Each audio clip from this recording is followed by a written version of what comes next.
Hello everybody, welcome to Gregsbeerreviews today. This is beer review 1001. Let's go see what's in the fridge.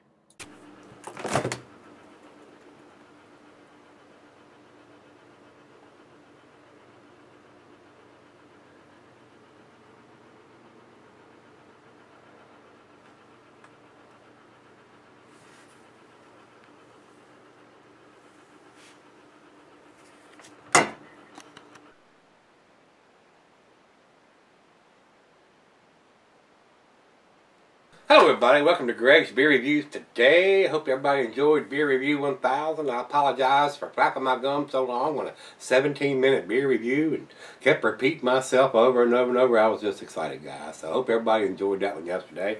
Today's beer is Epic Brewing Smoked and Oat. This is a Belgian style ale, part of their Exponential series, barrel aged. And this is release number 4. And they're already up to release number 15 and 16 on this one. So I've had this one for a while. It doesn't have the year on it. And it doesn't have a date that I can see on the bottle anywhere other than release number 4, 9.9% alcohol by volume.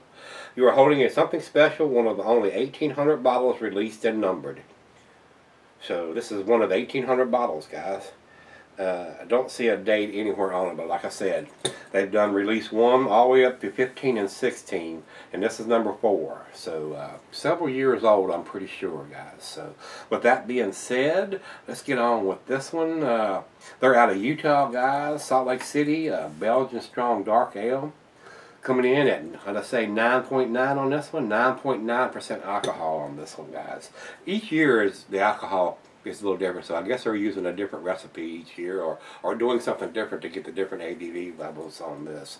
Rate Beer has 1, 2, 3, 4, 5, 6, 7, 8, 9, 10, 11 different alcohol variations from release 1 up to release 15 and 16. So this is number 4. So got a feeling this one is several years old, and I'm pretty sure I've had it for a couple years, and evidently it may have been a couple years old before I bought it. So it's hard to tell when they don't have a date on the bottle, guys. It doesn't have a dating here. I didn't go to their website to find out what year was released when, so maybe one of my subs will enlighten me on the comments on this one when release number 4 was done, what year. So let's get on with this one. Like I said, the food pairing for this one, cuisine is barbecued. The cheeses are sharp blue, cheddar, pungent, gorgonzola, limburger. The meat is beef and grilled meat on this one. Glassware, snifter, tulip, goblet, chalice, oversized wine glass. I got the double glass, guys. And this can be cellared for extended periods, guys. And like I said, we've been cellaring this one for a while, and it may have been cellared before I even got it. So I don't know what year release number 4 was done. So anybody has that information, enlighten us in the comments, guys. So let's get the cap off of this one and see what this one's all about. I really like smoked beer, so let's see. And a smoked Belgian, don't know if I've had a smoked Belgian, maybe a Roush beer or something, I'm not sure. So let's see what this one brings.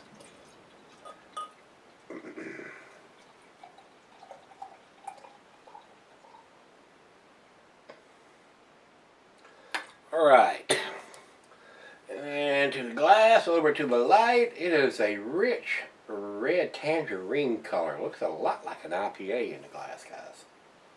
I can see the bulb right through it. It's very clear.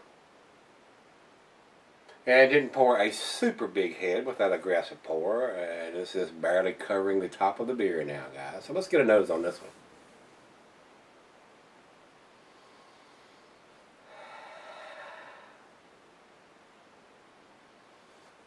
Definitely getting the Belgian yeast there, but there's like a candied sugar smell there too. I am getting some of the whiskey out of the whiskey barrel aging that they've done. There is some vanilla, of course, in there with those oak barrels that they use. Just a slight hint of the alcohol, not very strong at all, though. Smells kind of nice, guys. Maybe just a little bit of toffee and caramel in there too. Slight booziness though, so let's see what it's got. Let's give it a taste. Cheers, everybody.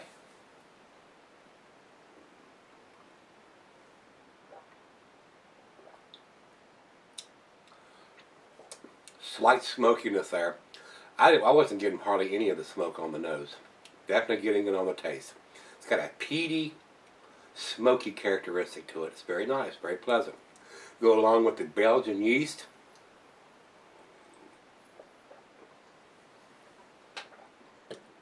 Vanilla, coconut, candied sugar, caramel, toffee. Very, very nice. Very pleasant. A little bit stronger on the alcohol content, but not bad, not burning or anything like that. And this one's right out of the fridge, 40 degrees, so it's rather sweet and pleasant. And I like all this stuff when they age these in bourbon and whiskey barrels. It really enhances the flavor to me. I really like that.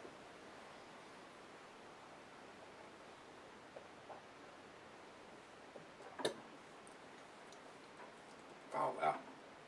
Very nice. Very pleasant, guys.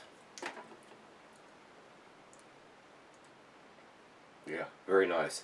The smokiness is more pronounced in the taste, like I said, than in the nose, to me. Other people might say, oh, I smelt it immediately, but to me, I didn't get so much on the nose as I am on the taste, and the taste is wonderful.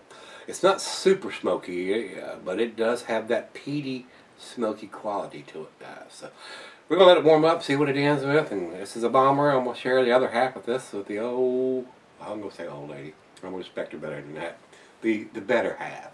So we'll see what she thinks of it. We'll come back and we'll do the final chug on this one, but I believe this is definitely above average beer, and it may even get up into the A category. Stick around. Let's see where this one ends up. Alright guys, I'm back. Got just a little left here. I poured the other half of this into the better half's glass, and it was chunky and murky, looked like Mississippi River. It was that dark, a lot of sediment, a lot of floaties, a lot of chunkiness in the bottom of this bottle. And it has a heavy coating of stuff on the bottom of the bottle here, guys. Really don't know how old this bottle is. It could be 2, 3, it could be 10 years old. I don't really know how old this beer is. The first half of it is very pleasant, and she enjoyed it. She really liked it. She doesn't mind the floaties and the chunkies too much. Not as much as I do. I'm kind of stickler on that kind of stuff. Unless it's some kind of bottle conditioned beer, I'm not into that murky, chunky stuff. So that being said, guys, this is a very tasty beer. Very, very tasty. I haven't been a big fan of the Epic Brewing Company's beers. And I haven't done a whole lot. I did some when they first started getting them, and when I first started doing my beer reviews a couple years ago. I got a couple of them and really wasn't super impressed with the regular version. And I hadn't done a whole lot of the Exponential series beers. And I'm impressed with this one. I'll tip my hat to them. This is a very tasty beer. Probably should have done it a year or so. It wouldn't have quite as ago. It wouldn't have quite so many floaties as it does now. But that's part of it, guys. That's just part of cellaring beer. So that being said, this has got everything that you'd want in a barrel-aged, whiskey barrel-aged beer. So the coconut, the vanilla.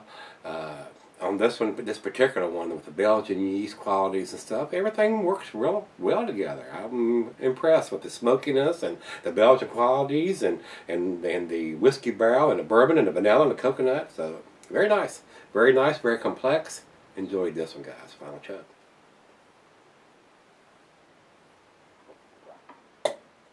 Definitely a little more boozier now that it's warmed up. Of course, I've been sipping on this probably 45 minutes now, so.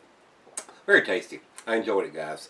I'm going to give this a pretty good grade, guys. I'm going to give it a 9 out of 10. I wish they got the number on it here as far as having the the 9.9% release number 4. But I'd still like to have that date on there. I mean, that way I won't have to go ask somebody or try to go to their website or anything like that. Put it on the label. You took the time to put the alcohol on it and with the release number. Throw a date code on there too. That way we got all the information we need right there. We ain't got to go nowhere else. So I'm up on the soapbox again and put a date on the damn bottle, guys. That's all I got to say. Very decent beer. 9 out of 10. Had a date. I might even give it a 10. So step up to the plate. And like I said, they may be doing it now, guys. This beer, I've had it so long. A lot of the reviews I've done, that the bottles haven't had dates on them, and over the last couple of years, those guys have stepped up to the plate, and they are dating their bottles now. So a lot of the older reviews, people are commenting now, oh, my bottle had a date on it. That's good. And even Devil's Backbone, the guys up there even made comments on some of the videos. I'm the reason that they did this, or they're blowing smoke up my butt. I appreciate it, though. I mean, those are good guys. They do some really great stuff. Really close by, a couple hours away. Now we have Parkway here, and it's a couple miles away. So, and they do some really awesome stuff. So look forward to doing some more of the Parkway beers once they get them all bottled, and we'll start reviewing some more of those guys. So this is very tasty. I enjoyed it. The Beer Advocate rating on this one is 86, and Rate Beer comes up with a 96 overall and a 93 to style. Both those numbers in the 90s, I agree with that. It is a 90 class beer, so it's in the A category. Not quite to the 10 for me, but I'm going to give it to 9 today, guys. So if you've had this one, give me some comments back on this one. Well, you liked it, didn't like it, or what release you've had. Like I said, we're up to release 15 and 16 now, and this is number 4, so a whole lot of different variations of this, from 8% all the way up to 10-11% on some of these beers. So very nice, guys. So that being said, give us comments back on this one. Without flapping my gums any further, hit the like button. Got a couple openers left, bunch of t-shirts. Let's see what's in the fridge tomorrow. Join me then.